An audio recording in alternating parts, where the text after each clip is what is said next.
ಹರೇ ರಾಮ. ಈಶ್ವರ ಗುರುರಾತ್ಮೇತಿ ಮೂರ್ತಿ ಭೇದ ವಿಭಾಗಿನಿ ವ್ಯೋಮವದ್ವ್ಯಾಪ್ತ ದೇಹಾಯ ದಕ್ಷಿಣಾಮೂರ್ತಯೇ ನಮಃ. ನಿತ್ಯ ಮಾಡಬೇಕಾದ ಪಂಚಯಜ್ಞಗಳು. ಮೊದಲನೆಯದು ಬ್ರಹ್ಮಯಜ್ಞ. ಹಾಗೆಂದರೆ ಜ್ಞಾನ ಪ್ರದಾನ, ಜ್ಞಾನ ಕಾರ್ಯ, ನಿತ್ಯ ತಿಳ್ಕೊಳ್ಬೇಕು ಮತ್ತು ತಿಳಿಸ್ಬೇಕು. ಎರಡನೆಯದು ದೇವಯಜ್ಞ. ಅದು ನಾವು ಯಾವ ಅಗ್ನಿಯಲ್ಲಿ ಅಡುಗೆ ಮಾಡಿರ್ತೇವೆಯೋ ಅದೇ ಅಗ್ನಿಯಲ್ಲಿ ಕೆಲವು ಆಹುತಿಗಳನ್ನು ದೇವತೆಗಳಿಗೆ ನೀಡಿ ಅದರ ಮೂಲಕವಾಗಿ ಅನ್ನದ ದೋಷವನ್ನು ಕಳೆಯುವಂಥದ್ದು. ಅನ್ನ ಸಿದ್ಧವಾಗುವಾಗ ಏನೇನು ರೀತಿಯಲ್ಲಿ ದೋಷಗಳು ಬರೋಕ್ಕೆ ಸಾಧ್ಯವೋ, ಏನೇನು ಹಿಂಸೆ ಆಗಿರ್ಲಿಕ್ಕೆ ಸಾಧ್ಯವೋ ಅದಕ್ಕೆ ಪರಿಹಾರವನ್ನು ಕಂಡುಕೊಳ್ಳುವಂಥದ್ದು. ಸಂಕಲ್ಪವೇ ಹಾಗೆ. ನಿತ್ಯವೂ ವೈಶ್ವದೇವ ಮಾಡುವಾಗ ವೈಶ್ವದೇವ ಸಂಕಲ್ಪವೇ ಪಂಚಸೂನಾ ದೋಷ ಪರಿಹಾರ ಅಂತ. ಆ ಪಂಚಸೂನಾ ದೋಷ ಖಂಡಿನಿ, ಪೇಶಿನಿ, ಚುಲ್ಲಿ ಮೊದಲಾದ, ಈಗ ಒಲೆ ಇರ್ಬೋದು, ಒರಳಿರ್ಬೋದು, ಇಲ್ಲೆಲ್ಲ ನಡೆಯುವಂತಹ ಧಾನ್ಯಗಳ ಹಿಂಸೆ, ಜೀವಗಳ ಹಿಂಸೆಯ ದೋಷ ಪರಿಹಾರ ಮಾಡಲಿಕ್ಕೆ ದೇವತೆಗಳು ಕೊಡುವಂಥ ದೇವಯಜ್ಞ. ಮೂರನೇದು ಪಿತೃಯಜ್ಞ. ಪಿತೃಯಜ್ಞವನ್ನು ಹೇಗೆ ಹೇಳಿದ್ದಾರೆ ಅಂದರೆ, ವರ್ಷಕ್ಕೊಂದ್ಸತಿ ಶ್ರಾದ್ದ ಮಾಡೋದಿದೆ. ತಂದೆಯೋ ತಾಯಿಯೋ ಕಥಿಸಿರ್ತಾರೆ, ಅವರ ಶ್ರಾದ್ದವನ್ನು ವರ್ಷಕ್ಕೊಂದ್ಸತಿ ಮಾಡ್ತಾರೆ. ಇದು ನಿತ್ಯ ಶ್ರಾದ್ದ, ಪ್ರತಿನಿತ್ಯವೂ ಮಾಡಬೇಕಾಗಿರುವಂಥದ್ದು. ಏಕಂತು ಭೋಜಯೇ ದ್ವಿಪ್ರಂ ಪಿತೃನುದ್ದಿಶ್ಯ ಸಂತತಂ ನಿತ್ಯ ಶ್ರಾದ್ದಂ ತದುದ್ದಿಷ್ಟಂ ಪಿತೃಯಜ್ಞೋ ಗತಿಪ್ರದ. ನಿತ್ಯವೂ ಒಬ್ಬರಿಗೆ ಊಟ ಹಾಕಬೇಕು, ನಿತ್ಯವೂ ಪಿತೃಗಳ ನೆನಪಲ್ಲಿ. ಅದಕ್ಕೆ ಭಾರಿ ವಿಧಿವಿಧಾನಗಳು ಅಂತಿಲ್ಲ. ಅದೇ ನಾಮಂತ್ರಣಂ ನ ಹೋಮಂಚ ನ ಆಹ್ವಾನಂ ನ ವಿಸರ್ಜನಂ ನ ಪಿಂಡದಾನಂ ನ ಸ್ವಧ. ಈ ಶ್ರಾದ್ದಕ್ಕೆ ಪ್ರಕ್ರಿಯೆಗಳಿದೆ. ಬ್ರಾಹ್ಮಣರನ್ನ ಎಂಥ ಬ್ರಾಹ್ಮಣರನ್ನ ಆಮಂತ್ರಣ ಮಾಡಬೇಕು, ಆಮಂತ್ರಣ ಮಾಡುವ ವಿಧಿ ಯಾವುದು, ಅಲ್ಲಿಂದ ಶುರು ಮಾಡಿ ಹೇಗೆ ಅವರನ್ನು ವಿಸರ್ಜನೆ ಮಾಡಬೇಕು. ಮಧ್ಯದಲ್ಲಿ ಅನೇಕ ಪ್ರಕ್ರಿಯೆಗಳಿದೆ. ಹೋಮ ಇದೆ, ಪಿಂಡ ಇದೆ, ಇದೆಲ್ಲ ಸೇರಿ ದೊಡ್ಡ ಪ್ರಕ್ರಿಯೆ ಅದು ಶ್ರಾದ್ದ ಎನ್ನುವಂಥದ್ದು. ಅದೆಲ್ಲ ಯಾವುದೂ ಇಲ್ಲ. ಪಿಂಡ, ಅರ್ಘ್ಯ, ಹೋಮ, ಆಮಂತ್ರಣ, ವಿಸರ್ಜನ ಇಂದೇ ಇರುವಂಥ ಶ್ರಾದ್ದ. ಅಂದರೆ ಕರ್ಮ ಪ್ರಧಾನವಲ್ಲ, ಭಾವ ಪ್ರಧಾನ ಅಂತ ಶ್ರಾದ್ದ ಅದು. ಅಲ್ಲಿಷ್ಟೇ ಒಬ್ಬ ಯೋಗ್ಯ ವಿಪ್ರನನ್ನ ಆಮಂತ್ರಿಸಿ, ಅಂದರೆ ಬನ್ನಿ ಅಂತ ಕರೆದು ಆಸನ ಕೊಟ್ಟು ಗೌರವ ಕೊಟ್ಟು ಊಟ ಹಾಕುವಂಥದ್ದು ಅಷ್ಟೇ. ಉಪವೇಶ್ಯ ಆಸನಂ ದತ್ವಾ, ಆಸನ ಕೊಟ್ಟು ಕುಳ್ಳಿರಿಸಿ ಸಂಪೂಜ್ಯ ಕುಸುಮಾದಿಪಿ ಗೌರವಿಸಿ ನಿರ್ದಿಷ್ಟ ಭೋಜಯಿತ್ವಾತು ಊಟ ಮಾಡಿಸಿ ಕಿಂಚಿತ್ ದಕ್ಷಿಣೆಯನ್ನು ಕೊಟ್ಟು ಕಳಿಸ್ಕೊಡುವಂಥದ್ದು. ಹಾಗಾಗಿ ನಿತ್ಯ ಒಬ್ಬರು ಅಂದರೆ ಊಟ ಅಷ್ಟೇ, ಬೇರೆ ಏನಿಲ್ಲ. ಅದರಲ್ಲಿ ಬಹಳ ಮುಖ್ಯವಾಗಿರುವಂಥದ್ದು ಗೌರವ. ನಿತ್ಯ ಶ್ರಾದ್ದ ಅಂತ ಹೆಸರು ಅದಕ್ಕೆ. ಅದಕ್ಕೆ ಪಿತೃಯಜ್ಞ ಅಂತ ಹೆಸರು. ಇದನ್ನು ಪ್ರತಿನಿತ್ಯ ಮಾಡಬೇಕು. ಇದು ಆಗದಿದ್ದಾಗ ತರ್ಪಣ ಅಂತಲೂ ಕೂಡ ಇದೆ. ಕೊನೆ ಪಕ್ಷ ತರ್ಪಣ ಕೊಡು ಪ್ರತಿನಿತ್ಯವೂ ಕೂಡ. ಸ್ವಲ್ಪ ನೀರು, ಒಂದಿಷ್ಟು ಮನಸ್ಸು, ಅದನ್ನು ಮೊದಲೇ ಹೇಳಿದಾಗ ನೆಲದ ಮನಸ್ಸು, ಮತ್ತೆ ಕೆಲವು ಸೌಟು ನೀರು, ಇಷ್ಟು ಮಾಡಲೇಬೇಕಾದ್ರು ಪ್ರತಿನಿತ್ಯ ಪಿತೃಯಜ್ಞ. ಈ ಪಿತ ಅಂದರೆ ಏನು? ಪಾತಿ ಇತಿ ಪಿತ. ಯಾರು ಪಾಲಿಸ್ತಾನೆಯೋ, ಯಾರು ರಕ್ಷಿಸ್ತಾನೆಯೋ ಅವನಿಗೆ ತಂದೆ ಅಂತ ಹೆಸರು, ಪಿತ ಅಂತ ಹೆಸರು. ಆ ಪಿತ ಶಬ್ದಕ್ಕೆ ಅರ್ಥ ಹಾಗೆ. ಅಪತ್ಯಂ ರಕ್ಷತಿ, ಸಂತಾನವನ್ನು ಕಾಪಾಡ್ತಾನೆ. ಅದು ನಮ್ಮ ತಂದೆ ಮಾತ್ರ ಅಲ್ಲ, ತಂದೆಯ ತಂದೆ ತಂದೆಯ ತಂದೆ ಅಂತ ಇಡೀ ನಮ್ಮ ಪೂರ್ವಜರು ಯಾರಿರ್ತಾರೆ ಅವರೆಲ್ಲರೂ ಕೂಡ ನಮ್ಮನ್ನು ರಕ್ಷಿಸ್ತಾ ಇರ್ತಾರೆ. ಈ ಕಣ್ಣಂದ್ರೆ ಕಾಣುವುದಂಗೆ ನಮ್ಮನ್ನು ರಕ್ಷಿಸ್ತಾ ಇರ್ತಾನೆ. ಅವನಿರ್ತಾನೆ, ತಾಯಿ ಜನ್ಮ ಕೊಡ್ತಾಳೆ, ಜನಯತಿ ಇತಿ ಜನನಿ, ಜನ್ಮ ಕೊಡ್ತಾಳೆ ಅವಳು. ತಂದೆ ಪಾತಿ, ರಕ್ಷಣೆ ಮಾಡ್ತಾನೆ, ಅನ್ನ ಕೊಡ್ತಾನೆ, ಬಟ್ಟೆ ಕೊಡ್ತಾನೆ, ವಿದ್ಯೆ ಕೊಡ್ತಾನೆ, ಆಮೇಲೆ ಬೆಳೆಸಿ ಉದ್ಯೋಗ ಕೊಡ್ತಾನೆ. ಇದೆಲ್ಲ ತಂದೆ ಮಾಡ್ತಾನೆ. ಹಾಗಾಗಿ ಪಾತಿ ಇತಿ ಪಿತ. ಇದು ಸ್ಥೂಲ ದೃಷ್ಟಿಗೆ ಕಾಣುವಂಥದ್ದು. ಆದರೆ ಸೂಕ್ಷ್ಮ ದೃಷ್ಟಿಯಿಂದ ನೋಡಿದರೆ ಈ ನಮ್ಮ ಪಿತೃಗಳೆಲ್ಲರೂ ಕೂಡ ನಮ್ಮನ್ನು ಕಾಪಾಡ್ತಾ ಇರ್ತಾರೆ, ನಮ್ಮ ಹಿಂದೆ ಇರ್ತಾರೆ, ಅವರು ನಮ್ಮ ಜೊತೆಗೆ ಇರ್ತಾರೆ. ನಮ್ಮ ಬಗ್ಗೆ ಅವರಿಗೆ ತುಂಬ ಕಾಳಜಿ ಇರುತ್ತೆ. ಯಾಕೆಂದರೆ ಅವರ ಮುಂದುವರಿಕೆ ನಾವು. ಕಾರಣ ಅದೇ, ಈ ಶರೀರ ಆ ಶರೀರದಿಂದ ಬಂದಿದೆ, ಆ ಶರೀರದ ಮುಂದುವರಿಕೆ ಈ ಶರೀರ, ಆ ಮನಸ್ಸಿನ ಮುಂದುವರಿಕೆ ಈ ಮನಸ್ಸು. ಹಾಗಾಗಿ ತತ್ವ ಮತ್ತು ತನು ಎರಡು ಮುಂದುವರೆದಿರುತ್ತೆ.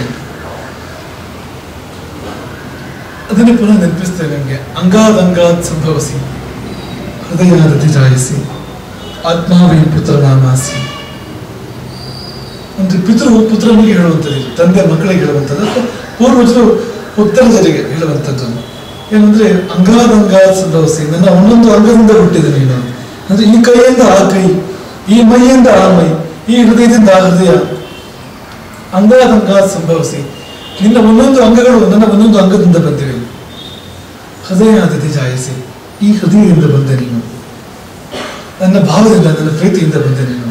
ಆತ್ಮಾವೇ ಪುತ್ರನಾಮಾಸಿ, ತಾನೇ ಮಗ, ಮಗ ಅಂತ ಬೇರೆ ಇಲ್ಲ, ತಾನೇ ಮಗನಾಗ್ಬೋದು. ಜಾಯ ಅನ್ನೋ ಪದಕ್ಕೂ ಕೂಡ ನೀವು ಅದರ ಅರ್ಥ ಕೇಳಿದ್ದೀರಿ. ಜಾಯ ಅಂದ್ರೆ ಪತ್ನಿ ಅಂತ, ಹೆಂಡತಿ ಅಂತ ಅದರ ಅರ್ಥ. ಆದ್ರೆ ಶಬ್ದದ ವಿಶ್ಲೇಷಣೆ ಹೇಗೆ ಅಂದ್ರೆ, ಪತಿಯೇ ಅವಳ ಹೊಕ್ಕು ಮಗನಾಗಿ ಜನಿಸ್ತಾನೆ, ಗಂಡನಿಗೋಡು ತಾಯಿ ಆಗ್ತಾಳೆ. ಹಾಗಾಗಿ ಜಾಯ, ಸಂಸ್ಕೃತದಲ್ಲಿ ಜಾಯ ಅಂತಿದೆ. ಪತ್ನಿಯ ಜಾಯ ಅಂತ ಕರೀತಾರೆ. ಜಾಯ ಅಂದ್ರೆ ಪತಿಗೆ ತಾಯಿ ಆಗೋಳು, ಹೆಂಡತಿಯಾಗಿ ಬಂದು ಆಮೇಲೆ ತನ್ನ ಪತಿಗೆ ತನ್ನ ತಾಯಿ ಆಗ್ತಾಳೆ. ಹೇಗೆ ಅಂದ್ರೆ ಅವನೇ ತಾನು ಸೂಕ್ಷ್ಮ ರೂಪದಲ್ಲಿ ಅವಳೊಳಗೆ ಪ್ರವೇಶ ಮಾಡಿ ಮತ್ತೆ ಮಗುವಾಗಿ ಬಿಡ್ತಾನೆ. ಹಾಗಾಗಿ ಮಗು ಬೇರೆ ಅಲ್ಲ, ಆತ್ಮವೇ ಪುತ್ರನಾಮಾಸಿ, ಅವನೇ ಮಗನಾಗಿ ಹುಟ್ಟಿದ್ದು. ಹಾಗಾಗಿ ಗಂಡನಿಗೆ ತಾಯಿ ಆಗ್ತಾಳೆ ಅವಳು. ಅಲ್ಲಿ ಕೂಡ ಇದೇ ಧ್ವನಿ ಇದೆ, ಅವನೇ ಮತ್ತೆ ಬರ್ತಾನೆ, ಅವನದ್ದೇ ಮುಂದುವರಿಕೆ. ಅದು ಸಂತಾನದ ಮೂಲಕ ಅಮರತ್ವ, ಶಾಶ್ವತತೆ. ಮಕ್ಕಳ ಮೂಲಕ ಉಳ್ಕೊಳ್ತೇವೆ ನಾವು. ಹಾಗಾಗಿ ನಮ್ಮ ಹಿಂದೆಲ್ಲ ಏನಿದೆ ಅವರೆಲ್ಲ ನಮ್ಮ ಪೂರ್ವ ರೂಪಗಳು, ನಮ್ಮ ತಂದೆ ತಾತ ಮುತ್ತಾತ ಅವರೆಲ್ಲ ಅದೇ ಪ್ರವಾಹ ಮುಂದುವರೆದಿದೆ ನಮ್ಮ ರೂಪದಲ್ಲಿ. ಅದು ಬೇರೆ ಅಲ್ಲ, ನಾವು ಬೇರೆ ಅಲ್ಲ. ಹೇಗೆ ನಾವು ನಮ್ಮ ಶರೀರವನ್ನು ಕಾಳಜಿಯಿಂದ ನೋಡ್ಕೊಳ್ತೇವೆ, ರಕ್ಷಣೆ ಮಾಡ್ತೇವೆ, ಹಾಗೆ ಅವರಿಗೂ ಕೂಡ ಅವರದ್ದೇ ಶರೀರ ಇದು, ಮುಂದುವರಿಕೆ ಇದು. ಹಾಗಾಗಿ ಅವರಷ್ಟು ಪ್ರೀತಿಯನ್ನು ತೋರಿಸ್ತಾರೆ. ನೆನಪಿಸ್ತೇವೆ ನಮಗೆ, ತಾಯಿ ಶಬ್ದಕ್ಕೂ ಕೂಡ ಅರ್ಥ ಅದೇ, ತನು ವಿಸ್ತಾರೆ, ಅದರದ್ದೇ ಮುಂದುವರಿಕೆ ಇದು, ಅದರದ್ದೇ ಎಕ್ಸ್ಟೆನ್ಷನ್ ಇದು. ತಾಯಿ ಶಬ್ದದ ಅರ್ಥ ಹಾಗೆ, ಅದರ ವಿಸ್ತಾರ ಇದು, ಆಕೆಯ ಎಕ್ಸ್ಟೆನ್ಷನ್ ಈ ಸಂತತಿ ಅಂತ ಅನ್ನುವಂಥದ್ದು. ಹಾಗಾಗಿ ಕಾಳಜಿ ಇಲ್ಲದೆ ಹೇಗೆ ಹೋಗುತ್ತೆ, ಹೇಗಿರುತ್ತೆ ಹೇಳಿ? ಕಾಳಜಿ ಇಲ್ಲದೆ ಅವ್ರಿಗೆ ಸಾಧ್ಯವೇ ಇಲ್ಲ. ಈಗ ಒಂದು ಬೀಜದಿಂದ ವೃಕ್ಷ ಬರುತ್ತೆ, ಅದರಲ್ಲಿ ಈಗ ಬೇರುಗಳಿದೆ, ಆ ಬೇರುಗಳಿಂದಾನೇ ವೃಕ್ಷ ಎಲ್ಲ ಆಗಿರೋದು. ಆ ಬೇರುಗಳನ್ನು ಕತ್ತರಿಸಿದ್ರೆ ವೃಕ್ಷ ಬಾಡುತ್ತೆ, ಅಲ್ಲಿ ಎಲೆಗಳು ಬಾಡುತ್ತವೆ. ಅಷ್ಟೇ, ಯಾವುದೇ ಕೊಂಬೆಯನ್ನು ಕಡಿದರೂ ಮತ್ತೊಂದು ಕೊಂಬೆಯಲ್ಲಿರ್ತಕ್ಕಂಥ ಎಲೆಗಳು ಬಾಳುತ್ತವೆ. ಅವುಗಳ ಮೇಲೆ ಪ್ರಭಾವ ಇದೆ ಅದರದ್ದು. ಬೇರು ಒಂದೇ, ಮೂಲ ಒಂದೇ. ಹಾಗಾಗಿ ಈ ಪಿತೃಗಳಿಗೆ ಏನಾಗುತ್ತೋ ಅದು ನಮಗಾಗತ್ತೆ, ನಮಗೇನಾಗುತ್ತೋ ಅದು ಪಿತೃಗಳಿಗಾಗತ್ತೆ. ಇದು ಇಡೀ ಸೇರಿ ಒಂದೇ ಅಂತ ತಗೊಳ್ಬೇಕು ಇದನ್ನ. ಇಡೀ ಸೇರಿ ಒಂದೇ ಅಂದ್ರೆ ತಂದೆ ತಾತ ಮುತ್ತಾತ ಅಂತಿದೆಯಲ್ಲ, ಇಡೀ ಪರಂಪರೆ ಇಡೀ ಸೇರಿ ಒಂದೇ ವ್ಯಕ್ತಿ ಇದು. ಆ ಒಂದೇ ವ್ಯಕ್ತಿ ಇದೆ, ಬೇರೆ ಬೇರೆ ಅವತಾರಗಳ ಹಾಗೆ ಇದು. ವಂಶಕ್ಕೆ ಒಂದು ವ್ಯಕ್ತಿತ್ವ ಇದೆ, ಒಂದು ಅಸ್ತಿತ್ವ ಇದೆ. ಒಂದು ವ್ಯಕ್ತಿ ಹೇಗೆ ಒಬ್ಬ ಒಂದು ಎಂಟಿಟಿ ಅದು, ಹಾಗೆ ಇಡೀ ವಂಶಕ್ಕೆ ಕೂಡ ಒಂದು ಎಂಟಿಟಿ, ಒಂದು ಅಸ್ತಿತ್ವ ಅದು. ಎಲ್ಲಿ ಆದ್ರೂ ಎಲ್ಲರಿಗೂ ಅದರ ಪರಿಣಾಮ ಇದೆ. ಹಾಗಾಗಿ ಆಶೋಚ ಬರುತ್ತೆ. ವಂಶದಲ್ಲಿ ಯಾರೋ ಸತ್ತರೆ ನಮ್ಗೆಲ್ಲರಿಗೂ ಆಶೋಚ ಬರುತ್ತೆ, ಯಾರೋ ಹುಟ್ಟಿದ್ರೆ ನಮ್ಗೆಲ್ಲರಿಗೂ ಆಶೋಚ ಬರುತ್ತೆ. ಕನೆಕ್ಟೆಡ್ ಅನ್ನೋದಕ್ಕಿಂತ ಒಂದೇ ಇದು. ಹಾಗಾಗಿ ಪಿತೃಗಳಿಗೆ ನಾವು ತರ್ಪಣ ಕೊಟ್ಟವರು ತಂಪಾದ್ರೆ ನಮಗೊಳ್ಳೇದು. ಪಿತೃಗಳ ಪತನವಾದ್ರೆ ನಾವು ಉದ್ಧಾರ ಆಗೋದಿಲ್ಲ. ಈ ಗಂಗಾವತರಣದಲ್ಲಿ ಭಗೀರಥನ ಕಥೆ ಬರುತ್ತೆ. ಪ್ರಜಾಕಾಮ ಸಚ ಅಪ್ರಜಾಹ, ಇಕ್ಷ್ವಾಕು ವಂಶದ ಚಕ್ರವರ್ತಿ ಭಗೀರಥ. ಅವನಿಗೆ ಮಕ್ಕಳಾಗಲಿಲ್ಲ, ಮಕ್ಕಳ ಬಯಕೆ ಇತ್ತು, ಮಕ್ಕಳಿರಲಿಲ್ಲ. ಯಾಕೆ ಅಂದ್ರೆ ಅವನ ಪಿತೃಗಳಿಗೆ ಮುಕ್ತಿ ಆಗಿರಲಿಲ್ಲ. ಅವನ ಭಗೀರಥನ ತಂದೆ ದಿಲೀಪನ ತಂದೆ ಅಂಶುಮಂತನ ಚಿಕ್ಕಪ್ಪಂದಿರು, ಅಂಶುಮಂತನ ಅಜ್ಜ ಸಗರನ ಇನ್ನೊಂದು ಪತ್ನಿಯನ್ನು ಹುಟ್ಟಿರ್ತಕ್ಕಂಥ ಮಕ್ಕಳು, ದೊಡ್ಡ ಸಂಖ್ಯೆಯಲ್ಲಿ 60,000 ಮಕ್ಕಳು ಅಂತ ಇರ್ತಾರಲ್ಲ, ಆ ಮಕ್ಕಳು ಅವರು ಸತ್ತು ಹೋಗಿದ್ರು, ಅದರ ಮುಕ್ತಿಯನ್ನು ಪಡೆದಿರಲಿಲ್ಲ. ಯಾಕೆಂದ್ರೆ ಆ ಸಾವು ಒಳ್ಳೆ ರೀತಿಯಲ್ಲಿ ಆಗಲಿಲ್ಲ. ಅದು ಹೋಗಿ ನಿರಪರಾಧಿಯಾದ ಒಬ್ಬ ಮುನಿಯನ್ನ ಕೆಣಕಿ ಅವನ ಕ್ರೋಧಾಗ್ನಿಗೆ ತುತ್ತಾಗಿ ಭಸ್ಮವಾಗಿರ್ತಾರೆ. ಗುರು ಶಾಪ ಹತರು. ಹಾಗೆ ಅವ್ರಿಗೆ ಮುಕ್ತಿ ಆಗಲಿಲ್ಲ, ಬುದ್ಧಿಯಾಗಿ ಬೆದ್ದಿದ್ರು. ಮುಕ್ತಿ ಆಗಲಿಲ್ಲ ಮಾತ್ರ ಅಲ್ಲ, ಸಣ್ಣ ಪುಟ್ಟ ರೀತಿಯಿಂದ ಅವ್ರನ್ನ ಮುಕ್ತಿ ಮಾಡೋಕ್ಕೂ ಸಾಧ್ಯ ಇಲ್ಲ. ಈ ಭೂಮಿದರ ಯಾವ ವಸ್ತು ಕೂಡ ಅವ್ರನ್ನ ಮುಕ್ತಿ ಮಾಡಲಾರ್ದು, ಭೂಮಿಗಿರ್ತಕ್ಕಂಥ ಯಾವ ಸಂಗತಿಗಳು ಕೂಡ ಮುಕ್ತಿ ಮಾಡಲಾರ್ದು. ಅಷ್ಟು ಪ್ರಭಾವಶಾಲಿ ಇಕ್ಷ್ವಾಕು ವಂಶ ಅಂತಂದ್ರೆ. ಆದ್ರೆ ಅವರಿಗೆ ಮುಕ್ತಿ ಕೊಡೋಕ್ಕಾಗಲಿಲ್ಲ ತಮ್ಮ ಪಿತೃಗಳಿಗೆ. ಎಲ್ಲ ಆವತ್ತಿನ ಕಾಲದ ಅತ್ಯಂತ ಶ್ರೇಷ್ಠರಾದ ಮಹರ್ಷಿಗಳು, ಕರ್ಮವಿದರು ಅವ್ರ ಜೊತೆಗಿದ್ರು. ಯಾಕಂದ್ರೆ ಕಪಿಲನಂತ ಮಹರ್ಷಿಯ ಕ್ರೋಧಾಗ್ನಿಗೆ ತುತ್ತಾಗಿದ್ದಾರೆ ಅವರು. ಅವ್ರಿಗೆ ಅಪಚಾರ ಮಾಡಿದ್ದಾರೆ ಕಪಿಲನಿಗೆ. ಅವನ ಪಾಡಿ ಅವನು ತಪಸ್ ಮಾಡ್ತಾ ಇದ್ರು, ಕಳ್ಳ ಅಂತಂದಿದ್ದಾರೆ ಅವ್ರಿಗೆ. ಅವನನ್ನು ವಿಚಾರಣೆಯಿಂದ ಅವನನ್ನು ವಧಿಸಲಿಕ್ಕೆ ಮುಂದಾಗಿದ್ದಾರೆ. ಹಾಗಾಗಿ ಅವನೇನು ಮಾಡಲಿಲ್ಲ, ನೋಡಿದ ಅಷ್ಟೇ. ಅವರು ಆಕ್ರೋಶ ನೋಡಿದ, ಮನಸ್ಸು ನೊಂದಿತ್ತು, ಅದು ಸಾಕಾಯಿತು, ಸುಟ್ಟು ಹೋದ್ರು. ಅವರು ಉದ್ಧಾರ ಆಗ್ಬೇಕು ಅಂದ್ರೆ ದೇವಗಂಗೆ ಭೂಮಿ ಬರಬೇಕು. ಅಷ್ಟು ದೊಡ್ಡ ಪಾಪ ಮಾಡಿದ್ದಾರೆ ಅವರು, ಅಷ್ಟು ದೊಡ್ಡ ತಪ್ಪು ಮಾಡಿದ್ದಾರೆ. ಪ್ರತಿನಿತ್ಯ ತಪ್ಪಾನ. ಯಾಕೆಂದ್ರೆ ಅಲ್ಲಿ ಸರಿಯಾಗದೆ ಇಲ್ಲಿ ಮುಂದುವರಿಕೆ ಇಲ್ಲ. ಅಲ್ಲಿವರೆಗೆ ಮುಂದುವರಿಕೆ ಆಯ್ತು ಅಂದ್ರೆ ಇನ್ನು ಹಳೆ ಪುಣ್ಯ ತುಂಬ ಇರ್ತಾರೆ. ಈಗ ರೈಲ್ ನಿಲ್ಸಿದ ಮೇಲೆ ಸ್ವಲ್ಪ ದೂರ ಹೋಗ್ತಾ ಇರುತ್ತೆ ಅದು. ಅಂದ್ರೆ ಅದು ಅವ್ನು ಬ್ರೇಕ್ ಹಾಕಿದ ತಕ್ಷಣ ನಿಂತು ಬಿಡೋದಿಲ್ಲ. ನಿಂತುಬಿಟ್ಟು ನಾವ್ಯಾವ ಸುರಕ್ಷಿತ ಇರೋಕ್ಕೂ ಸಾಧ್ಯ ಇಲ್ಲ. ಅದು ಬ್ರೇಕ್ ಹಾಕಿದ್ಮೇಲೆ ಅಷ್ಟು ದೂರ ಹೋಗ್ತಾ ಇರುತ್ತೆ. ನಿಧಾನ ಅಂದ್ರೆ ವೇಗ ಕಡಿಮೆ ಆಗ್ತಾ ಬರುತ್ತೆ. ಅವ್ನು ಸ್ಟೇಷನ್ ಅಲ್ಲಿದ್ದಾನೆ ಇಷ್ಟು ಇನ್ನು ಎಲ್ಲ ಬ್ರೇಕ್ ಆಗ್ತಾನೆ ಅದಕ್ಕೆ. ಹಾಗೆ ಹಳೆ ಪುಣ್ಯ ಇತ್ತು. ಆ ಹಳೆ ಪುಣ್ಯದಿಂದಾಗಿ ಒಂದು ಸ್ವಲ್ಪ ಕಾಲ ಮುಂದುವರಿತು, 2-3 ತಲೆಮಾರು ಮುಂದುವರಿತು. ಆಮೇಲೆ ಮುಂದುವರಿಲಿಲ್ಲ. ಅದು ಮುಂದುವರಿಬೇಕು ಅಂದ್ರೆ ಅವರಿಗೆ ಮುಕ್ತಿ ಆಗ್ಬೇಕು. ಹಾಗೆ ನಮ್ಮ ಪೂರ್ವಜರು ನೆಮ್ಮದಿಯಿಂದ ಇದ್ದೇ ಇದ್ರೆ ನಾನು ಇರೋದಿಲ್ಲ ನಿಮ್ಮಲ್ಲಿ. ಯಾಕೆಂದ್ರೆ ನಾವು ಅವರು ಒಂದೇ ಅಷ್ಟೇ ವಿಷಯ, ಅದಕ್ಕಿಂತ ದೂರ ಹೋಗ್ಬೇಕಾಗಿಲ್ಲ. ಅದು ನಾವು ಬೇರೆ ಇಲ್ಲ. ನಮ್ಮದೇ ಪೂರ್ವ ರೂಪ ಅವರು, ಅವರದ್ದೇ ಉತ್ತರ ರೂಪ ನಾವು. ಈಗ ನಾವು ಚೆನ್ನಾಗಿ ಇರೋಕ್ಕೆ ಸಾಧ್ಯವ? ಈ ಒಂದು ಕೈ ಮುರಿದೋಗಿದೆ ಅಂತ ಅನ್ಕೊಳ್ಳಿ ನೀವು, ಅದನ್ನು ಚೆನ್ನಾಗಿ ಇರೋಕ್ಕೆ ಸಾಧ್ಯವ? ಸಾಧ್ಯವೇ ಇಲ್ಲ. ನೋಡಿ, ನಮ್ಮದೇ ಒಂದು ಅಂಗ ಅದು. ಅವನ ಕೈ ಇದ್ದಾನೆ, ಈಚಕ್ಕೆ ಚೆನ್ನಾಗಿದೆಯಲ್ಲ ಅಂದ್ರೆ ಈಚಕ್ಕೆ ಸುಖ ನಮ್ಗೆ ಬರೋದೇ ಇಲ್ಲ. ಇದು ಸರಿ ಇದ್ರು ಕೂಡ ಅದು ಸರಿ ಇಲ್ಲದೇ ಫೀಲ್ ಆಗ್ತಿರೋದು. ಯಾವಾಗಲೂ ಸರಿ ಇರೋದು ಫೀಲ್ ಆಗೋದಿಲ್ಲ ಅಲ್ವಾ? ಈಗ ನಮ್ಗೆ ಏನಾದ್ರು ಒಂಚೂರು ಹೆಚ್ಚು ಕಡಿಮೆ ಕೂಡಿ ಡಾಕ್ಟರ್ ಹತ್ರ ಹೋಗ್ತೀವಿ, ಏನು ಹೆಚ್ಚು ಕಡಿಮೆ ಆಗಿದೆ, ಅದು ಫೀಲ್ ಆಗ್ತಾ ಇದೆ. ಆದ್ರೆ ಈ ಚೆನ್ನಾಗಿರೋದು ಫೀಲ್ ಆಗ್ತಾ ಇದೆಯಾ ಅಂತ, ಫೀಲ್ ಆಗದೆ ಇರೋದೇ ಚೆನ್ನಾಗಿರೋದು ಅಂತ. ಅಂದ್ರೆ ಅದ್ರ ಅರ್ಥವೇ ಹಾಗೆ ಅಂತ. ಚೆನ್ನಾಗಿದ್ಬಿಟ್ಟು ಫೀಲ್ ಆಗೋದಿಲ್ಲ ಅಂತ. ಆ ಫೀಲ್ ಆಗ್ಬಾರ್ದು.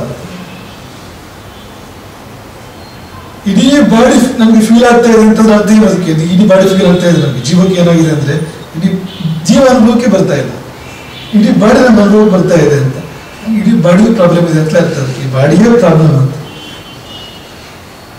ಹಾಗಾಗಿ ಈ ವಂಶದ ಪೂರ್ವಜನೊಬ್ಬ ನೆಮ್ಮದಿಯಾಗಿಲ್ಲದೆ ಇದ್ರೆ ಅದರ ಪರಿಣಾಮ ನಮ್ಗಾಗತ್ತೆ, ನಮ್ಗಿರುತ್ತೆ. ಇಡೀ ಒಂದು ವ್ಯಕ್ತಿತ್ವ ಇದು ಅನ್ನೋ ಕಾರಣಕ್ಕಾಗಿ. ಹಾಗಾಗಿ ಅವರ ಮುಕ್ತಿಗಾಗಿ ನಾವು ಶ್ರಮಿಸಬೇಕು. ನಾವು ನೀಡುವ ಪಿಂಡಗಳು, ನಾವು ನೀಡುವ ತರ್ಪಣಗಳು ಅವರಿಗೆ ಅನ್ನ ನೀರಾಗಿ ಪರಿಣಮಿಸ್ತೇವೆ, ಅವರಿಗೆ ತೃಪ್ತಿಯನ್ನು ಕೊಡ್ತೇವೆ. ಅವರು ಮಾಡುವ ಆಶೀರ್ವಾದ ನಮ್ಮನ್ನ ಮೇಲೆ ಕೇಳಿಸುತ್ತೆ, ನಮ್ಮ ಬದುಕನ್ನು ಅರಳಿಸುತ್ತೆ. ಯಾಕೆಂದ್ರೆ ಪಿತೃದೇವತೆಗಳು ದೇವತೆಗಳಿಗಿಂತ ಮೇಲೆ ಇರ್ತಾರಂತೆ. ಪಿತೃದೇವತೆಗಳ ಸ್ಥಾನ ಮಾಮೂಲಿ ದೇವತೆಗಳಿಗಿಂತ ಮೇಲೆ, ಅದಕ್ಕಿಂತ ಹೆಚ್ಚು ಪ್ರಭಾವಶಾಲಿಗಳವರು ಅಂತ. ಈ ಎರಡು ಪ್ರಭಾವಗಳೇ ನಮ್ಮನ್ನು ನಡೆಸ್ತಾ ಇರುವಂತದ್ದು ಅಂತ. ಒಂದು ನಮ್ಮ ಹಿಂದಿರುವ ಪಿತೃಗಳು, ಒಳಗಿರುವ ದೇವತೆಗಳು.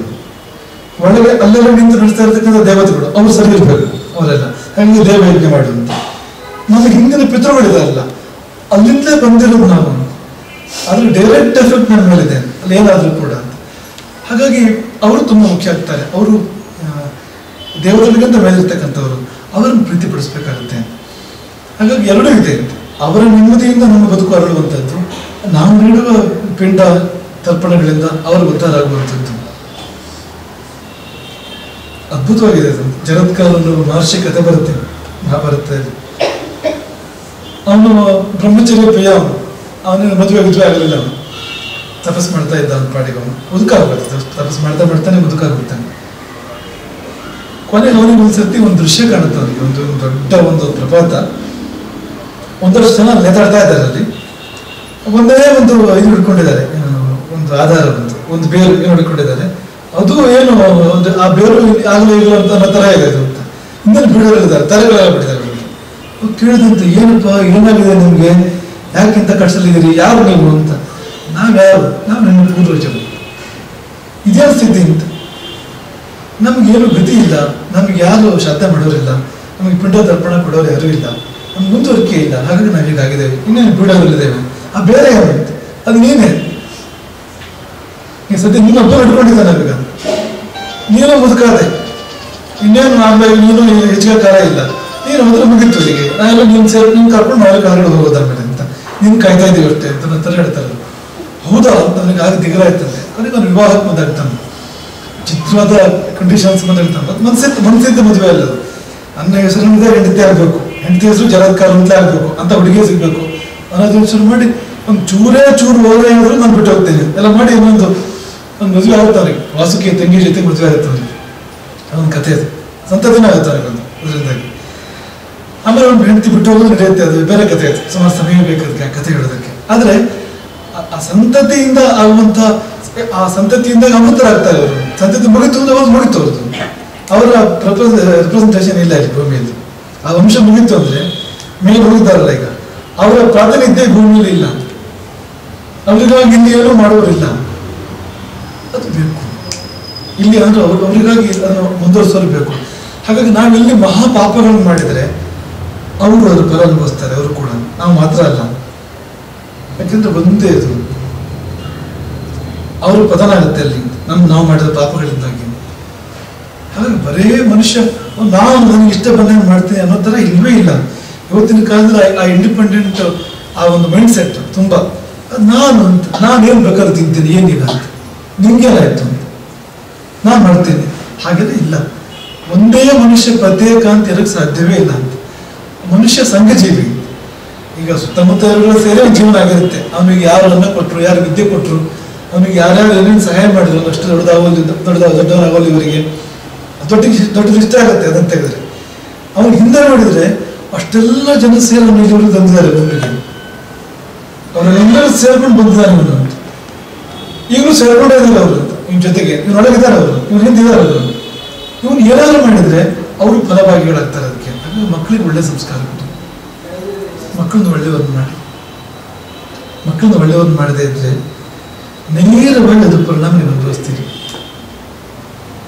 ಶಾಸ್ತ್ರಗಳಲ್ಲಿ ಬದಿರ್ತಾರೆ ವಂಶಗಳಲ್ಲಿ, ಎಷ್ಟೋ ವಂಶಗಳಲ್ಲಿ ಹೀಗಿರ್ಬೇಕು ನಮ್ಮ ವಂಶದವ್ರ ಮುಂದೆ ಅಂತ. ಯಾಕಂದ್ರೆ ಅದ್ರ ಪರಿಣಾಮಗಳು ಹಿಂದಿನವ್ರಿಗಿದೆ. ನಾವು ಮುಕ್ತವಂತ ಆಗದೇ ಇದ್ರೆ ಈ ಪರಿಣಾಮಗಳು ಅದು ಬರ್ತವೆ. ಹಾಗಾಗಿ ಅದು ಪರಸ್ಪರಾಶ್ರಯ, ನಮ್ಮಿಂದಾಗಿ ಅವರಿಗೆ, ಅವರಿಂದಾಗಿ ನಮಗೆ ಶುಭ. ಮಾಡಲೇಬೇಕು ಶ್ರಾದ್ದವನ್ನ. ಈ ಶ್ರಾದ್ದ ಅಂದ್ರೆ ಏನು? ಶ್ರಾದ್ದ ಅಂದ್ರೆ ಏನು? ಶ್ರದ್ಧಾ ಎನ್ನುವ ಶಬ್ದದಿಂದ ಬಂದಿದೆ. ಶ್ರಾದ್ದ ಎನ್ನುವ ಶಬ್ದ, ಶ್ರಾದ್ದ ಶಬ್ದಕ್ಕೆ ಮೂಲ ಶ್ರದ್ಧಾ ಶಬ್ದ. ಶ್ರಾದ್ದಕ್ಕೆ ಮೂಲ ಶ್ರದ್ಧಾಭಾವ. ಅದಕ್ಕೆ ಮುಖ್ಯವಾಗಿ ಬೇಕಾಗಿರ್ಬೋದು ಆ ಭಾವ, ಶ್ರದ್ಧಾಭಾವ. ಇದನ್ನ ಎಲ್ಲ ರೀತಿಯಿಂದ ಹೇಳ್ಬೋದು. ಇದನ್ನು ಭಾವುಕವಾಗಿ ಹೇಳೋದಾದ್ರೆ ಶ್ರದ್ಧಾ ಪ್ರಯೋಜನ ಯಸ್ಯ. ಶ್ರದ್ಧಾ ಎಂಬ ಚಿತ್ತವೃತ್ತಿ ಹುಟ್ಟಿದ್ರೆ ಶ್ರದ್ಧೆ ಮಾಡೋಕೆ ಸಾಧ್ಯ, ಶ್ರದ್ಧೆ ಮಾಡಿದ್ರೆ ಚಿತ್ತವೃತ್ತಿ ಬರುತ್ತೆ, ಹೆಚ್ಚಾಗುತ್ತೆ. ಪರಸ್ಪರ ಆಶ್ರಯ ಅದು ಕೂಡ. ಶ್ರದ್ಧೆಯಿಂದ ಶ್ರಾದ್ದ, ಶ್ರಾದ್ದದಿಂದ ಶ್ರದ್ಧೆ. ಶ್ರಾದ್ದದ ಮುಖ್ಯ ಪ್ರಯೋಜನವೇ ನಮಗೆ ಶ್ರದ್ಧೆ ಬರುವಾಗ ಮಾಡುತ್ತೆ. ಅದು ಶ್ರಾದ್ದದ ಫಲ. ಅದು ಯಾವುದ್ರೆಲ್ಲ ಶ್ರದ್ಧೆ ಬರಬೇಕು ಅಲ್ಲೆಲ್ಲ ಶ್ರದ್ಧೆ ಬರೋ ಥರ ಮಾಡುತ್ತೆ. ಅದು ಬಂದರೆ ಮತ್ತೇನು ಬೇರೆ ಏನು ಬೇಕಾಗಿಲ್ಲ. ಅದು ಒಂದೇ ಒಂದು ಸ್ಟೆಪ್ ನಮ್ಮ ಜೀವನದಲ್ಲಿ ಬೇಕಾಗಿರೋದು. ನಮಗೆ ಶ್ರದ್ಧೆ ಬಂದರೆ ಬರಬೇಕಾದಲ್ಲಿ ಉಳಿದು ತಾನಾಗುತ್ತೆ, ನೀವು ಮಾಡೋಕ್ಕೇನಿಲ್ಲ. ನಿಮಗೆ ಈಗ ಭಗವಂತನಲ್ಲಿ ಶ್ರದ್ಧೆ ಬಂತು, ನಿಮಗೆ ಗುರುವಿನಲ್ಲಿ ಶ್ರದ್ಧೆ ಬಂತು, ನಿಮಗೆ ಧರ್ಮದಲ್ಲಿ ಶ್ರದ್ಧೆ ಬಂತು ಅಂದ್ರೆ ಆಯ್ತು ನಿಮ್ಮ ಕೆಲಸ. ಉಳಿದಿದ್ದೆಲ್ಲ ಸಹಜವಾಗುತ್ತೆ, ಆಟೋಮೆಟಿಕ್ ಆಗುತ್ತೆ. ಉಳಿದಿದ್ದೆಲ್ಲೂ ಕೂಡ ಇನ್ಯಾವುದಕ್ಕೂ ನೀವು ಕಾಯ್ಬೇಕಾಗಿಲ್ಲ. ಸಮಸ್ಯೆ ಇರೋದು ಶ್ರದ್ಧೆ ಬರ್ತಾ ಇಲ್ಲ ಅಂತ, ಅಥವಾ ಪೂರ್ತಿ ಬರ್ತಾ ಇಲ್ಲ, ಅಥವಾ ಗಟ್ಟಿ ನಿಲ್ತಾ ಇಲ್ಲ, ಅಥವಾ ಮಧ್ಯೆ ಮಧ್ಯೆ ಅಲ್ಗಾಡುತ್ತೆ, ಇದು ಸಮಸ್ಯೆ. ಶ್ರದ್ಧೆ ಒಂದು ಬಂತು ಅಂದ್ರೆ ನೋಡಿ, ಶ್ರದ್ಧೆ ಯಾರೆಲ್ಲ ಬಂದಿದೆ ಇತಿಹಾಸದಲ್ಲಿ ನೋಡಿ, ಅವರೆಲ್ಲರೂ ಉದ್ಧಾರ ಆಗಿದ್ದಾರೆ, ಬೇರೆಯವ್ರನ್ನೂ ಉದ್ಧಾರ ಮಾಡಿದ್ದಾರೆ. ಪ್ರಹ್ಲಾದನಿಗೆ ಬೇರೆ ಯಾವ ಅನುಕೂಲವೂ ಇರಲಿಲ್ಲ ಹೊರಗಡೆಯಿಂದ, ಶ್ರದ್ಧೆ ಇತ್ತು ಹರಿಯಲ್ಲಿ. ಅದನ್ನ ಬಿಟ್ಟು ಬೇರೆ ಏನು ಹೇಳ್ತೀನಿ? ಪ್ರಹ್ಲಾದನ ಬದುಕನ್ನು ನೋಡಿ ಒಂದ್ಸತಿ, ಬೇರೆ ಏನಿತ್ತು ಅವನ ಬಳಿ? ನೀವು ಯಾರನ್ನು ತಗೊಂಡ್ರು ಅಷ್ಟೇ. ಹಸ್ತಿನಾವತಿಯ ರಾಜಸಭೆಯ ದ್ರೌಪದಿಯ ವಸ್ತ್ರಾಪಹರಣ ಆಗ್ತಾ ಇದೆ, ಅವಳ ಹತ್ರ ಏನಿತ್ತು ಅವಳ ರಕ್ಷಣೆಗೆ? ಶ್ರದ್ಧೆ ಕೃಷ್ಣನ ಚರಣದಲ್ಲಿ, ಅದು ಬಿಟ್ಟರೆ ಬೇರೆ ಏನಿಲ್ಲ. ಅದೇ ಉಳಿಸುತ್ತೆ ಅವಳನ್ನ. ಎಲ್ಲಿಂದ ಎಲ್ಲಿ ಹೋದ್ರು ನಿಮ್ಗೆ ಇದೇ ಉತ್ತರ ಸಿಗುವಂಥದ್ದು. ಆ ಶ್ರದ್ಧಾ ಬಂತು ಅಂದ್ರೆ ನಾನು ಉದ್ಧಾರ ಆದ, ಅದನ್ನು ಕೊಡುತ್ತೆ. ನಿಮ್ಗೆ ಒಂದಷ್ಟು ಶ್ರದ್ಧೆ ಬೇಕು ಅದು ಮಾಡೋಕೆ ಶ್ರಾದ್ದವನ್ನ. ಅಷ್ಟಿದ್ದು ಶ್ರಾದ್ದ ಮಾಡಿದರೆ ನಿಜವಾದ ಶ್ರದ್ಧೆ ಅದು ಕೊಡುತ್ತೆ. ಹಾಗಾಗಿ ಶ್ರದ್ಧಾ ಪ್ರಯೋಜನ ಯಸ್ಯ. ಶ್ರದ್ಧೆಯೇ ಯಾವುದಕ್ಕೆ ಪ್ರಯೋಜನವೋ ಅದು ಶ್ರಾದ್ದ ಮುಖ್ಯ. ಹಾಗಂತ ಶ್ರಾದ್ದದಿಂದ ಬೇರೆ ತುಂಬಾ ಪ್ರಯೋಜನಗಳಿದೆ. ಅನಾಹುತಗಳನ್ನು ತಪ್ಪಿಸ್ಬಿಡುತ್ತೇವೆ. ಶ್ರಾದ್ದ ಮಾಡದಿದ್ರೆ ತುಂಬಾ ಅನಾಹುತಗಳಾಗ್ತವೆ, ತುಂಬಾ ತೊಂದರೆಗಳಾಗ್ತವೆ. ಶಾಸ್ತ್ರಿಗಳು ಬೇರೆ ಬೇರೆ ರೀತಿ ಅನಾಹುತಗಳನ್ನು ಹೇಳಿದೆ. ಶ್ರಾದ್ದ ಮಾಡದಿದ್ದಾಗ ಮುಖ್ಯವಾಗಿ ದಾರಿದ್ರ್ಯವನ್ನು ಹೇಳಿದೆ. ದಾರಿದ್ರ್ಯ ಅಂದ್ರೆ ಈಗ ಸಂಪತ್ತಿಲ್ಲದೆ ಇರುವಂಥದ್ದು. ಸಂಪತ್ತಲ್ಲಿ ಬೇರೆ ಬೇರೆ ಬಗೆಯ ಸಂಪತ್ತುಗಳಿದೆ. ಈಗ ಸಂತಾನ ಕೂಡ ಸಂಪತ್ತೇ, ವಿದ್ಯೆ ಕೂಡ ಸಂಪತ್ತೇ. ಅಂದ್ರೆ ಕ್ವಾಲಿಟೀಸ್, ಪಾಸಿಟಿವ್ಸ್ ಏನಿದೆ ನಮ್ಮ ಜೀವನದಲ್ಲಿ ಅದೆಲ್ಲ ಹೋಗುತ್ತೆ ಅಂತ ಶ್ರಾದ್ದ ಮಾಡಿದಿರೋದ್ರಿಂದ. ಒಂದೊಂದೇ ಕಳ್ಸ್ಕೊಳ್ತಾ ಹೋಗುತ್ತೆ, ಒಂದೊಂದೇ ಕ್ಷಯಿಸ್ತಾ ಹೋಗುತ್ತೆ, ಗುಣಗಳು ಕ್ಷಯಿಸ್ತವೆ ಶ್ರಾದ್ದ ಮಾಡದೇ ಇರೋದ್ರಿಂದ, ಪಿತೃತೃಪ್ತಿ ಆಗದೆ ಇರೋದ್ರಿಂದ ಅಂತ ಮುಖ್ಯವಾಗಿ ಹೇಳ್ತಾ ಇರೋದು ಅದನ್ನ ಅಂತ ಅಲ್ಲಿ. ಆದರೆ ಅದಕ್ಕಿಂತ ಮುಖ್ಯವಾಗಿ ಅದು ಕೊಡುವ ಪ್ರಯೋಜನ ಶ್ರದ್ಧೆ. ಇದು ಯೋಗ ಬಲ್ಲವರು ಅದನ್ನು ಬೇರೆ ರೀತಿಯಿಂದ ಹೇಳ್ತಾರೆ. ಅದು ಬೇರೆ ಏನಲ್ಲ. ನಮ್ಮೊಳಗಿರುವ ಅಸಂಖ್ಯ ನಾಡಿಗಳಲ್ಲಿ ಶ್ರದ್ಧಾ ಅಂತ ಒಂದು ನಾಡಿದೆ. ಶ್ರದ್ಧಾಖ್ಯ ನಾಡಿ. ನೀವು ಶ್ರಾದ್ದ ಸರಿಯಾಗಿ ಮಾಡ್ತಾ ಇದ್ರೆ ನಿಮ್ಮ ಮನಸ್ಸನ್ನು ಸಂಚಾರ ಮಾಡ್ತಾ ಇರುತ್ತೆ ಆ ನಾಡಿಯಲ್ಲಿ, ಅಥವಾ ಆ ನಾಡಿಯಲ್ಲಿ ನಿಮ್ಮ ಮನಸ್ಸು ಸಂಚಾರ ಮಾಡಿದ್ರೆ ನೀವು ಮಾಡಿದ ಶ್ರಾದ್ದ ಆಗತ್ತೆ.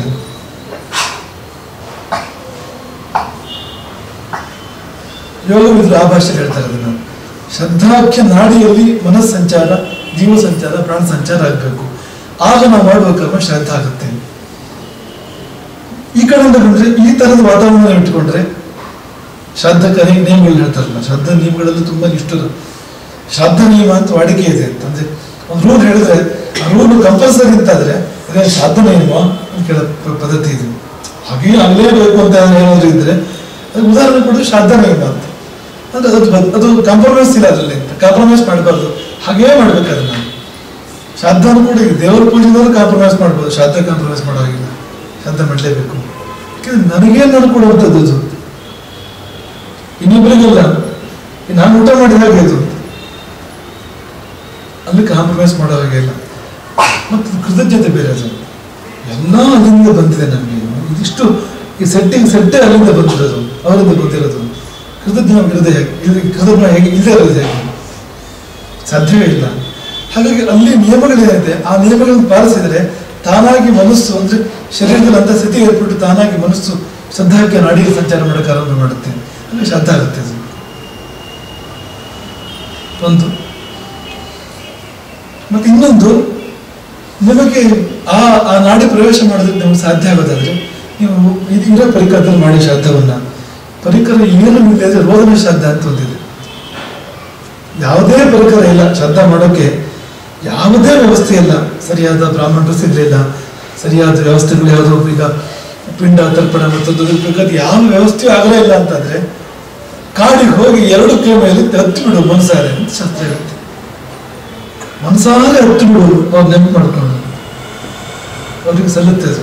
ನೀನು ಎಲ್ಲ ಪರಿಕರಗಳಿದ್ದು ಶ್ರಾದ್ದ ಮಾಡಿದ್ರೆ ಯಾವ ಫಲ ಇದೆಯೋ ಅದೇ ಫಲ ಬರುತ್ತೆ ಹಾಗೆ ಮಾಡಿದ್ರೆ.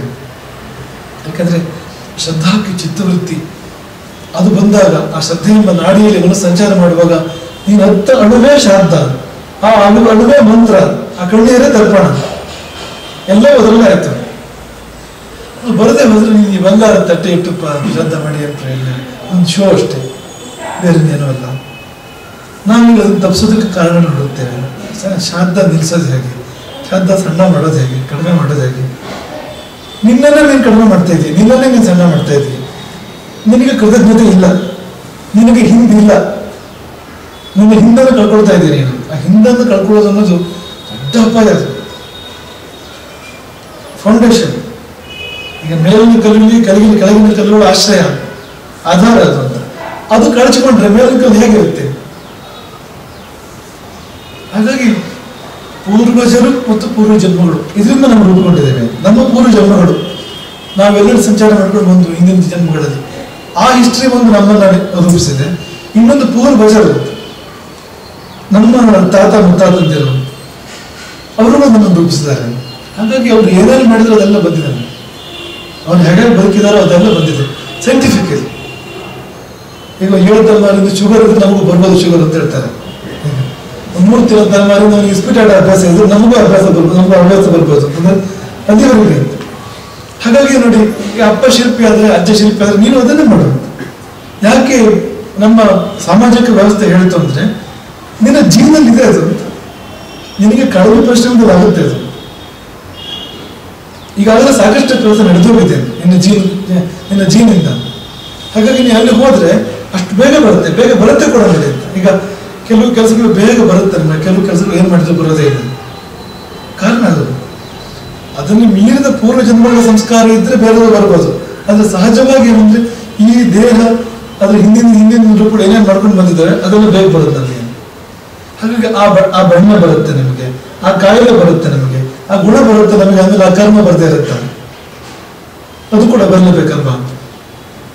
ಹಾಗಾಗಿ ಅವರನ್ನು ನಾವು ಕಡೆಗಣಿಸೋಕೆ ಸಾಧ್ಯ ಇಲ್ಲ. ಆ ಶ್ರದ್ಧಾಕ್ಕೆ ಚಿತ್ತವೃತ್ತಿ ಅದನ್ನು ಸೇರಿ ಮಾಡಬೇಕು, ನಾವು ಅದನ್ನು ಕೂಡಿಸಿ ಮಾಡಬೇಕು, ಮಾಡಿದಾಗ ಶ್ರದ್ಧೆ ಆಗುತ್ತೆ. ಹಾಗಾಗಿ ನಿತ್ಯ ಶ್ರದ್ಧೆಗೂ ಕೂಡ ತುಂಬಾ ಮಹತ್ವ ಇದೆ. ನಿತ್ಯ ನೆನಪು ಮಾಡ್ಕೋಬೇಕು.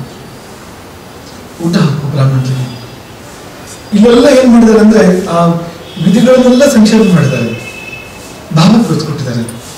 ನೀವು ನಿತ್ಯ ಶ್ರಾದ್ದವನ್ನು ವಿಧಿ ಪ್ರಕಾರ ಮಾಡಬೇಕು ಅಂದ್ರೆ ಕೆಲಸ ಆಗುತ್ತೆ ಸುಮಾರು. ನಮ್ದೆಲ್ಲ ಬುದ್ಧಿ ಗೊತ್ತಿದೆ ಅವರಿಗೆ. ಹಾಗಾಗಿ ನೀನು ಇಷ್ಟು ಮಾಡಿದ್ರೆ ದೊಡ್ಡದೊಂದು ಆ ಮನಸ್ಸು ನಿಮ್ಗೆ ಇರೋದು ಗೊತ್ತು, ಇಷ್ಟ ಮಾಡು ಸಾಕು. ಹೇಗೂ ಅಡುಗೆ ಮಾಡ್ಕೊತೀಯಲ್ವಾ, ಅಡುಗೆ ಮನೆ ಮಾಡ್ಕೊತೀಯಲ್ವಾ, ಒಬ್ರಿಗೆ ಜಾಸ್ತಿ ಅಡುಗೆ ಮಾಡಿ ಊಟ.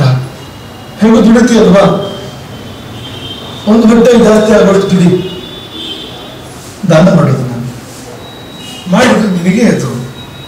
ಹಾಗಾಗಿ ಇದೆಲ್ಲ, ಹಾಗಾಗಿ ನಮ್ಗೆ ಆ ಒಂದು ರೀತಿಯ ಆ ಒಗ್ಗಟ್ಟು ಕೂಡ ಇರುತ್ತೆ. ನಮ್ಮ ವಂಶ, ನಮ್ಮ ಕುಲ ಬರುತ್ತೆ ನೋಡಲು, ನಮ್ಮ ಅಪ್ಪ ಅಮ್ಮ. ಈಗ ಕುಲದ ಬಗ್ಗೆ ತುಂಬಾ ಎಷ್ಟು ಸತ್ಯ ಕಡೆಗಣಿಸಿ ಮಾತಾಡ್ತಾರೆ, ಕುಲ ಏನು ಅಂತ. ಅದಲ್ಲ, ಯಾಕಲ್ಲ ಅಂದ್ರೆ ಈ ನಮ್ಮ ಅಪ್ಪ ಅಮ್ಮ ಮುಖ್ಯ ಹೋದವರು, ನಮ್ಮ ಅಪ್ಪ ಅಮ್ಮ ನಮ್ಮ ಹೆಮ್ಮೆ ಹೋದವರು, ನಮ್ಮ ಅಪ್ಪ ಅಮ್ಮ ನಮ್ಮ ಸೊತ್ತು ನಮ್ಮದು ಹೋದವರು. ಹಾಗೆ ಅದು ಅಷ್ಟೇ ಸಹಜವಾಗಿ, ಅದಕ್ಕಿಂತ ಹಿಂದೆ ಹೋಗುತ್ತೆ ಅಷ್ಟೇ, ಬೇರೆ ಇನ್ನೇನಿಲ್ಲ. ಹಾಗಾಗಿ ಆ ಇಡೀ ವಂಶ ತಂಪಾಗಿರುವಂತೆ ಹಿಂದಿನವರಿಗೆ ಮಾಡಬೇಕಾದನ್ನು ಮಾಡು, ಮುಂದಿನವರಿಗೆ ಕೊಡಬೇಕಾದ ಸಂಸ್ಕಾರವನ್ನು ಕೊಡು. ಹಿಂದಿನವರಿಗೆ ಶ್ರದ್ಧೆ, ಮುಂದಿನವರಿಗೆ ವಾತ್ಸಲ್ಯ ಕೊಡುವುದು. ಅವ್ರ ಬಗ್ಗೆ ಶ್ರದ್ಧೆ ತೋರಿಸು, ಇವ್ರ ಬಗ್ಗೆ ವಾತ್ಸಲ್ಯ ತೋರಿಸಿದ್ರೆ ಹಿಂದೂ ಮುಂದು ಸರಿ ಇದ್ರೆ ಹಿಂದೆ ಸರಿ ಇರ್ತೀಯ, ಇದ್ರೆ ನಿನಗೆ ಹಿಂದಿಲ್ಲ ಮುಂದಿಲ್ಲ ಅಂತ. ನನಗೆ ಹಿಂದಿಲ್ಲ ಮುಂದಿಲ್ಲ ಅಂದ್ರೆ ಪಿತೃಗಳು ಅಂದ್ರೆ ಭೂತ, ಮತ್ತೆ ಪುತ್ರರು ಅಂದ್ರೆ ಭವಿಷ್ಯ. ಈ ಭೂತ ಭವಿಷ್ಯದ ಬಗ್ಗೆ ಲಕ್ಷ್ಯ ಇಲ್ಲದೆ ಇರೋನು, ಮತ್ತು ವರ್ತಮಾನ ಬೇರೆ ಇದೆಯಾ, ಭೂತ ಭವಿಷ್ಯಗಳನ್ನು ಬಿಟ್ಟು ವರ್ತಮಾನ ಅಂತ ಒಂದಿಲ್ಲ. ಭೂತ ಭವಿಷ್ಯಗಳು ಎರಡು ಸೇರೋ ಜಾಗ ವರ್ತಮಾನ, ಅಲ್ಲಿ ಬಂದು ಸೇರುತ್ತೆ ಎರಡು ಕೂಡ. ಅಂತ ಇಂಪಾರ್ಟೆಂಟ್ ಲಿಂಕ್ ನಾವಾಗಿರ್ತೇವೆ ಹಿಂದಿನವರಿಗೂ ಮುಂದಿನವರಿಗೂ. ಆ ಲಿಂಕ್ ಏನಾದ್ರು ಕಳಚಿದ್ರೆ ಆ ಮುಂದಕ್ಕೆ ಹೋಗೋದೇ ಇಲ್ಲ, ಅದು ಅಲ್ಲಿಂದ ಮುಂದಕ್ಕೆ ಹೋಗೋದೇ ಇಲ್ಲ ಅದು. ಹಾಗಾಗಿ ಸಾಮಾನ್ಯ ನಿಯಮ ಏನು ಅಂದ್ರೆ ಪಿತೃಗಳಿಗೆ ಶ್ರಾದ್ದಾದಿಗಳನ್ನು ಮಾಡಬೇಕು ಸರಿಯಾಗಿ. ಮಕ್ಕಳನ್ನು ಪಡ್ಕೊಂಡು ವಿವಾಹವಾಗಿ ಮಕ್ಕಳನ್ನು, ಸಾಮಾನ್ಯ ನಿಯಮ ಇದು, ಮಕ್ಕಳನ್ನು ಪಡ್ಕೊಂಡು ಮಕ್ಕಳಿಗೆ ಕೊಡಬೇಕಾದ ಸಂಸ್ಕಾರವನ್ನು ಕೊಟ್ಟು ಮಕ್ಕಳನ್ನ ದೇವತೆಗಳನ್ನಾಗಿ ಮಾಡಬೇಕು. ಇಲ್ಲ ಅಂದ್ರೆ ನೀನೇ ಅನುಭವಿಸ್ತೀಯ ಅದನ್ನ. ಮೊದಲು ನೀನು ಅನುಭವಿಸ್ತೀಯ, ನಿನ್ನ ಜೊತೆಗೆ ನಿನ್ನನ್ನು ಕೂಡ ಅನುಭವಿಸ್ತಾರೆ, ಅವರು ಕಾಯ್ತಾರೆ ನಮ್ಮನ್ನ. ಹಾಗಾಗಿ ಆ ಪಿತೃಯಜ್ಞವನ್ನು ಪ್ರತಿನಿತ್ಯವೂ ಕೂಡ ಮಾಡಬೇಕು. ಯಾವುದೇ ಬೇರೆ ವಿಧಿವಿಧಾನ ಇಲ್ಲ. ಊಟ ಹಾಕು, ಒಬ್ಬರಿಗೆ ಊಟ ಹಾಕು ಪ್ರತಿನಿತ್ಯ, ನೆನಪು ಮಾಡ್ಕೊ ಪೂರ್ವಜರನ್ನ. ಆದ್ರೆ ಶ್ರದ್ಧೆ ಒಂದಿರಲಿ, ಶ್ರದ್ಧಾಂ ಕಾಮಸ್ಯ ಮಾತರು. ಈ ಶ್ರದ್ಧೆಯೇ ಕಾಮದ ಅಂದ್ರೆ ಬಯಕೆಗಳ ತಾಯಿ. ನಾವು ಏನು ಬಯಸ್ತೇವೋ ಒಂದು ಶ್ರದ್ಧಾ ಸೂಕ್ತ ಅಂದ್ರೆ ಒಂದು ಸೂಕ್ತ ಇದೆ, ತುಂಬಾ ಚೆನ್ನಾಗಿದೆ. ಪ್ರತಿ ವಾಕ್ಯದಲ್ಲಿ ಶ್ರದ್ಧಾ ಅಂತ ಬರುತ್ತೆ. ಅದರಲ್ಲಿ ಆ ಶ್ರದ್ಧೆಯನ್ನು ಪೂರ್ತಿ ವಿವೇಚನೆ ಮಾಡಿದೆ ಆ ಸೂಕ್ತದಲ್ಲಿ, ತುಂಬಾ ಸೊಗಸಾಗಿದೆ ಅದು. ಎಲ್ಲರೂ ನೋಡೋಣ ಆ ಸೂಕ್ತವನ್ನು ಕೂಡ. ಅಲ್ಲಿ ಒಂದು ವಾಕ್ಯ ಇದು, ಶ್ರದ್ಧಾಂ ಕಾಮಸ್ಯ ಮಾತರಂ. ಹಾಗಾದ್ರೆ ಏನಂದ್ರೆ ನಿಮ್ಗೆ ಏನೇ ಬೇಕು ಅಂದ್ರು ಅದು ಪೂರ್ತಿ ಆಗೋದಕ್ಕೆ ಇದು ಬೇಕು, ಶ್ರದ್ಧೆ ಬೇಕು. ಇದ್ರೆ ಮಾತ್ರ ಪೂರ್ತಿ ಆಗುತ್ತೆ ಅದು. ನೀವು ಏನೇ ಬೇಕು, ಈಗ ಉದಾಹರಣೆಗೆ ಪರೀಕ್ಷೆಯಲ್ಲಿ ಒಳ್ಳೆ ಮಾರ್ಕ್ಸ್ ಬೇಕು, ನಿಮ್ಗೆ ಶ್ರದ್ಧೆ ಬೇಕು. ಪರೀಕ್ಷೆ ಬಗ್ಗೆ ನಿಮ್ಗೆ ಶ್ರದ್ಧೆ ಬೇಕು, ಸಿಲೆಬಸ್ ಬಗ್ಗೆ ನಿಮ್ಗೆ ಶ್ರದ್ಧೆ ಬೇಕು, ನಿಮಗೆ ಪಾಠದ ಬಗ್ಗೆ ಶ್ರದ್ಧೆ ಬೇಕು, ಇದ್ರೆ ಬರುತ್ತೆ ನಿಮಗೆ. ನಮಗೆ ಶ್ರದ್ಧೆ ಇಲ್ಲದೆ ಇದ್ರೆ ನಾವು ನಮ್ಮನ್ನು ತೊಳಸ್ಕೊಳ್ಳೋದೇ ಇಲ್ಲ ಪೂರ್ತಿಯಾಗಿ. ತೊಳಸ್ಕೊಳ್ಳೋದಿದ್ರೆ ಫಲ ಬರೋದು ಹೇಗೆ? ಹಾಗಾಗಿ ಅದರ ಸುತ್ತಮುತ್ತ ಇದೆ ಇದು. ಆ ಶ್ರದ್ಧಾ ಎಂಬ ಜೀವನದ ಅತಿ ಮುಖ್ಯವಾದ ಎಳೆಯ ಸುತ್ತಮುತ್ತ ಇರುವಂತಹ ಒಂದು ಕರ್ಮವೇ ಅಥವಾ ಒಂದು ಮನಸ್ಸೇ, ಒಂದು ಭಾವವೇ ಅದು ಶ್ರಾದ್ದ. ಹಾಗಾಗಿ ಅದನ್ನು ಪ್ರತಿನಿತ್ಯವೂ ಕೂಡ ಪಿತೃಗಳನ್ನು ಉದ್ದೇಶಿಸಿ ನಾವು ಮಾಡ್ಬೇಕಾದ್ರೆ ಅದು ಪಿತೃಯಜ್ಞ.